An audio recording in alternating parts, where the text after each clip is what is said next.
கற்றுக்கொள்ளும் பல தகவல்களை மற்றவர்களோடு பகிர்ந்து கொள்ளும் பொழுதுதான் அவை நமக்கு பயனுள்ளதாக இருப்பதோடு மற்றவர்களுக்கும் மிகவும் பயனுள்ளதாக அமைகிறது. அந்த வகையில் டாக்டர் கார்த்திகேயன் அவர்கள் இன்றைக்கு என்ன பயனுள்ள தகவல்களை நம்மிடையே பகிர்ந்து கொள்ள இருக்கிறார் என்பதை கவனிக்கலாம். நிகழ்ச்சியில் நிறைவு பகுதியாக வரவிருப்பது கற்றலும் கற்பித்தலும்.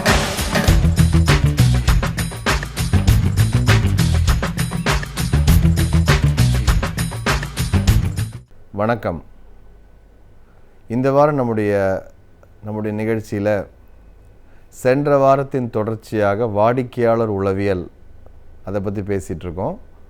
வாடிக்கையாளரின் உளவியல் ஏன் தேவை, ஏன் எல்லாருக்கும் தேவை அப்படிங்கிறத பற்றி சில வாரங்களாக பேசிக்கிட்டு வரோம்.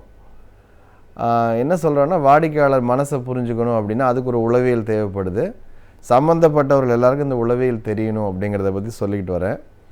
இதை ஒரு தேர்ந்த முறையில் தொடர்ந்து செய்கிறதா இருக்கிறப்போ என்னென்னு கேட்டால், பெரிய நிறுவனங்கள் இதை நல்லா பயன்படுத்திக்குது. இதை அவங்க என்ன பண்ணுறாங்க, தொடர்ந்து செய்கிறாங்க. தொடர்ந்து என்ன நினைக்கிறாங்க வாடிக்கையாளர் அப்படிங்கிறத பல ஆய்வுகள் செய்கிறாங்க, ஆராய்ச்சிகள் மேம்படுத்துகிறாங்க, அதன் மூலமாக தெரிஞ்சுக்கிறாங்க. சின்ன நிறுவனங்கள் என்ன செய்கிறோன்னு பார்த்தோன்னா, நம்ம பார்க்குறது எந்த அளவுக்கு விற்குதுன்னு பார்க்குறோம், அதில் ஏதாவது சிரமங்கள் வர்றப்போ என்னன்னு பார்க்குறோம். இப்படி தான் போய்கிட்டு இருக்கு. நல்லா போகிற ஒரு விஷயத்தை யாருமே அடிக்கடி நம்ம யோசிக்கிறது கிடையாது. இப்போ நல்லா இருக்கிற விஷயம்னுங்களேன், யாரும் அதை யோசிக்க மாட்டாங்க. சரியில்லைங்கிறப்ப தான் ஏங்கிற கேள்வியே வருது. வாடிக்கையாளர்கிட்டையும் இதுதான் உண்மை. தொடர்ந்து நல்லா இருக்குது அப்படின்னா நம்ம அதை பற்றி அதிகமாக சிந்திக்கிறது இல்லை, அப்படியே போயிட்டுருக்கு சார் அப்படின்னு விட்டுறோம். ஆனால் ஏதோ ஒரு சின்ன சிரமம் வருது, ஒரு தேக்க நிலை வருது, இல்லாட்டி ஒரு தோல்வி வருது அப்படிங்கிற பொழுது உடனே ஏன்னு பார்க்குறோம். ஏன்னு பார்த்தீங்கன்னா, அடிப்படையில் இருக்கக்கூடியது வாடிக்கையாளர் ரொம்ப முக்கியமானது. ஒன்று உள்ளே இருக்கக்கூடிய காரணங்களாக இருக்கலாம். உதாரணத்துக்கு நிதி பற்றாக்குறையாக இருக்கலாம், இல்லாட்டி மேலே ஏதாவது நம்ம செய்த உள்ளுக்குள்ளே இருக்கக்கூடிய என்ன சொல்லலாம், இந்த மாதிரி நிர்வாகத்திறன் இல்லாமல் செய்யக்கூடிய விஷயங்கள் இருக்கலாம். வெளியில் ஏற்படக்கூடிய விஷயம்னா அதிகப்படியாக நடக்கிறது வாடிக்கையாளர் மனநிலை சம்மந்தப்பட்ட விஷயந்தான். வாடிக்கையாளர் தன்னுடைய மனநிலையை எப்படி தெரியப்படுத்துகிறார் அப்படின்னா, கூடுமான வரைக்கும் எப்போ பண்ணுவாங்க, எதிர்மறையான ஒரு சம்பவத்திலாம் பண்ணுவாங்க.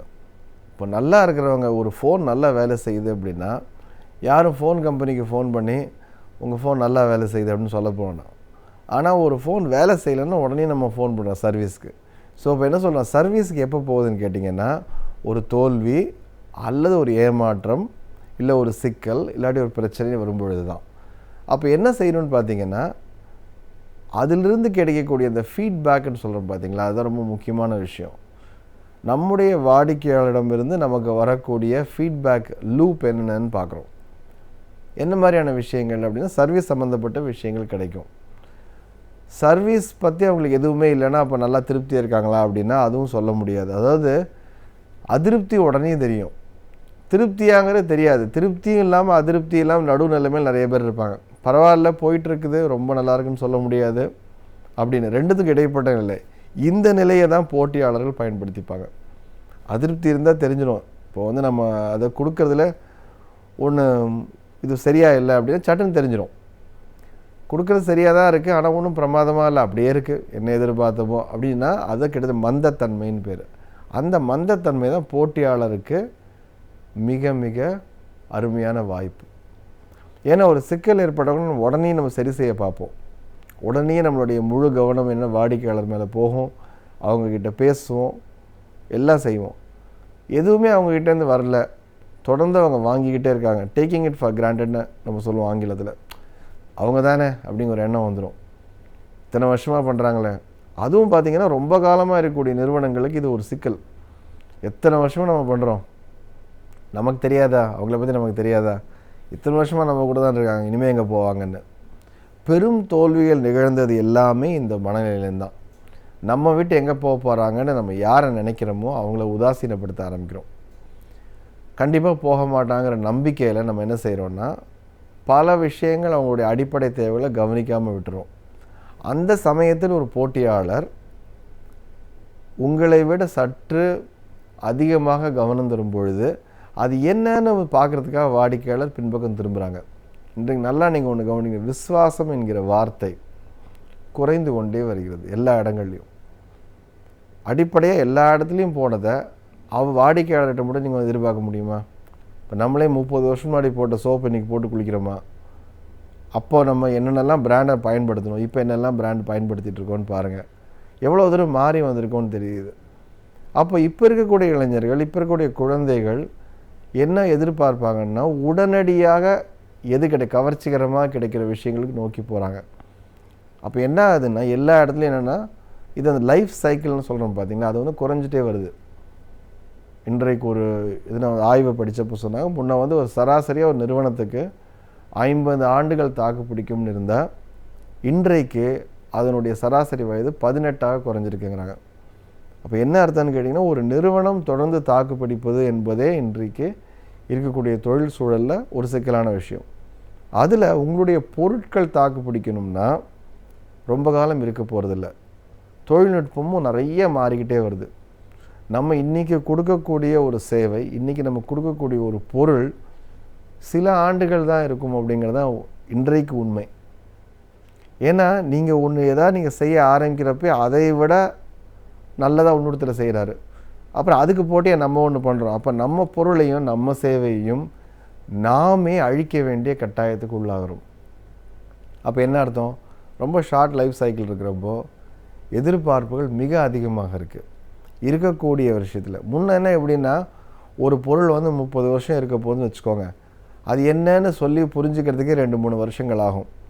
தவறுகள் இருந்தால் கூட தவறுகளை சரி செய்யறதுக்கு ஒரு 2 வருடங்கள் ஆகும். அப்புறம் ஒரு 10-15 வருஷம் சக்கப்போடு போடும். அப்புறம் மெதுவாக சரிவை ஏற்பட்டு முழுமையாக வெளியே போகும். இன்றைக்கு இந்த சுழற்சி, கால சுழற்சி மிக மிக மிக மிக குறைந்து விட்டது. 30 வருடங்கள்லாம் கிடையாது, 3 வருடங்கள் 4 வருடங்கள் தான் தாக்கு பிடிக்க போகுது இந்த தொழில்நுட்பம். இந்த பொருள் என்னாகும் அப்படின்னு எத்தனை பொருட்கள் இல்லாமல் போச்சு. இப்போ நீங்கள் பார்த்தீங்கன்னா, நம்ம பயன்படுத்திக்கிட்டு இருந்தது எத்தனை பொருட்கள் இல்லாமல் போச்சு. வீடுகளில் தூக்கி போடுற பொருள் பல விஷயங்கள் பார்த்திங்கன்னா, ஒரு காலத்தில் ஓஹோ நம்ம தலைமையில் தூக்கி வச்ச பொருட்கள் தான் எல்லாமே. அப்போ என்ன அப்படின்னு கேட்டிங்கன்னா, எதை நம்ம ரொம்ப பிரமாதம் நினச்சோமோ அது நம்ம பார்க்குற காலத்திலேயே இல்லாமையே போயிடுது. இதுதான் உண்மை. அப்போது எவ்வளவு வேகமாக வாடிக்கையாளர் ஓடுறாங்களோ அதை விட வேகமாக ஓடுதல் என்பது ஒரு வியாபாரிக்கு முக்கியம். எதை நோக்கி அடுத்த கட்டத்திற்கு போகிறாங்க, எதெல்லாம் அவங்களுக்கு தேவைப்படும், எதெல்லாம் அதாவது இப்போ நம்ம மட்டும்தான் கிடையாது, அவங்க எல்லாரும் நம்முடைய தொழில் சார்ந்த போட்டியாளர்கள் மட்டும் அவர்களுடைய அறிவை புகட்டுவதில்லை, மற்ற துறை சார்ந்தவர்களும் அறிவை புகட்டுறாங்க. அப்போ இதையும் என்ன பண்ணுறாங்க, ஒப்பீடு செய்து பார்த்து இவங்க ஏன் இதை கொடுக்கக்கூடாது, இப்படி பண்ணலாமேன்னு யோசிக்கிறாங்க. அந்த யோசனை நமக்கு வந்தால் நமக்கு ஒரு தொழில் வாய்ப்பு. அந்த யோசனை நமக்கு வராத பொழுது வேறு ஒருத்தருக்கு வரும் பொழுது என்ன ஆகுதுன்னீங்கன்னா, உங்களுடைய தொழிலுக்கு ஒரு போட்டியாளர் உருவாகிறது. நேரில் கொண்டு போய் கொடுத்த எல்லா பொருட்களும் இன்றைக்கு ஒரு ஆன்லைன் மூலமாக, ஒரு ஆப்னு சொல்கிறோம் பார்த்தீங்களா, அதன் மூலமாக வந்துக்கிட்டு இருக்கு. கொஞ்ச நாள் என்ன சொல்கிறாங்கன்னா, நம்மளுடைய சந்தையே முழுமையாக கைக்குள்ளே அடங்கிடும் அப்படிங்கிறாங்க. கைக்குள்ளே அடங்கக்கூடிய சந்தை அப்படின்னா, இன்றைக்கி எல்லாருடைய கைபேசியிலும் உங்களுடைய சந்தை பதிவு இருக்கணும் இல்லையா? அப்போ என்ன செய்யலாம் அப்படின்னா, எங்கே இவங்கெல்லாம் சந்திக்கிறாங்கன்னு பார்க்குறோம். முன்ன சந்தைங்கிறது ஒரு இடமா இருந்தது, வெளியில் இருந்தது. அப்போது என்னென்னா, அந்த இடத்துல தான் கொண்டு போய் நம்ம என்ன விளம்பரம் பண்ணணும். அந்த இடத்துல ஒரு சுவரொட்டியை வைக்கலாம், ஒரு பேனர் கட்டலாம் அப்படின்றது. ஆனால் இன்றைக்கு அதிக அளவில் எங்கே புழங்குறாங்கன்னு பார்த்தீங்கன்னா, கைபேசிக்குள்ளே தான். அப்போது அதுக்கு ஒரு சந்தை இருக்குது. அந்த சந்தையில் எந்த அளவுக்கு உங்களுடைய பதிவுகள் இருக்குது அப்படின்னு பாருங்கள். உங்களுடைய நிறுவனத்திற்கு ஒரு ஆப் இருக்குதா? உங்களுடைய நிறுவனம் தரும் சேவைகள் அல்லது பொருட்களை ஆன்லைனில் எடுத்து செல்ல முடியுமா? இளம் வயதினருக்கு உங்களுடைய பொருட்கள் சேவை மீது நம்பிக்கை இருக்கிறதா? இதை போன்ற அடிப்படை கேள்விகளை நீங்கள் கேட்கணும். இத்தனை நாட்கள் இருந்த அத்தனை வெற்றியையும் ஒதுக்கி வைத்துவிட்டு புதிதாக பார்த்தல் அவசியம். வாடிக்கையாளர் உளவியல் எப்படி செல்லலாம் அடுத்த தலைமுறைக்கு என்பதை பற்றி அடுத்த வாரம் பேசுவோம்.